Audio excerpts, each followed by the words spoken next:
తెనాలి మారిసుపేటకు చెందిన కొల్లిపర అనిల్ కుమార్ ద్వితీయ వర్ధంతిని మంగళవారం ఘనంగా నిర్వహించారు. మారిసుపేట ఆటో స్టాండ్ వద్ద అనిల్ కుమార్ మిత్ర బృందం పాల్గొని పేదలకు అన్నదానం చేశారు. తెలుగునాడు ఆటో వర్కర్స్ యూనియన్ ఆధ్వర్యంలో ఆటో యూనియన్ నాయకుడు మారిసుపేటకు చెందిన కొల్లిపర అనిల్ కుమార్ రెండో వర్ధంతి మంగళవారం నిర్వహించారు. మారిసుపేట ఓవర్ బ్రిడ్జ్ పక్కన గల ఆటో యూనియన్ స్టాండ్ వద్ద జరిగిన కార్యక్రమంలో ఆటో యూనియన్ నాయకులతో పాటు అనిల్ కుమార్ మిత్ర బృందం కుటుంబ సభ్యులు పాల్గొన్నారు. కొల్లిపర అనిల్ కుమార్ చిత్రపటం వద్ద పూలమాలలు వేసి నివాళులు అర్పించారు. అనంతరం పేదలకు అన్నదాన కార్యక్రమాన్ని నిర్వహించారు. ఈ సందర్భంగా ఆలపాటి నాగభూషణం మాట్లాడుతూ తమకు సోదర సమానుడైన అనిల్ కుమార్ ద్వితీయ వర్ధంతిని సేవా కార్యక్రమాల ద్వారా నిర్వహించడం జరిగిందన్నారు. అందరికీ తలలో నాలుకలా ఉండే అనిల్ కుమార్ మృతి బాధాకరమని, ఆయన ఆత్మకు శాంతి కలగాలని ఆకాంక్షించారు.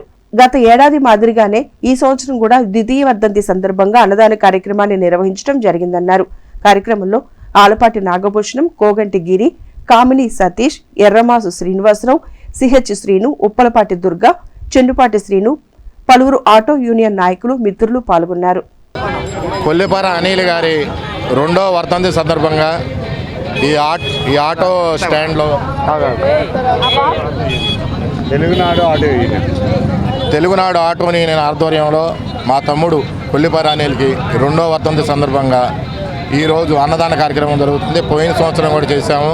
ఈ సంవత్సరం కూడా పేదలకు అన్నదానం చేసి వాడు ఎక్కడున్నా కానీ వాడు ఆత్మ శాంతించాలని, అందరికీ ఎంత ఉపయోగపడే మనిషి 10 మందికి నోట్లో నాలికలాగా ఉండేవాడు. అట్లాంటి వాడికి ఈరోజు మనం చేసే కార్యక్రమం చాలా చిన్నది అయినా మా వంతు అందరం కలిసి ఫ్రెండ్ సర్కిల్లో తమ్ముడికి వాడు కావాలని అన్నదాన కార్యక్రమం చేస్తున్నాము.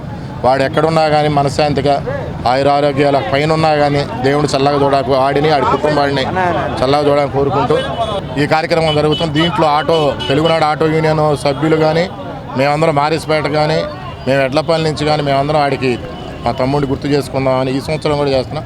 ఇలాగే ప్రతి సంవత్సరం వాడి వర్ధంతి జరిపి గొప్పగా వాడు బాగుండాలి, వాడి కుటుంబం కూడా ఆత్మకు శాంతి కలిగి వాడి కుటుంబం బాగుండాలని కోరుకుంటాం.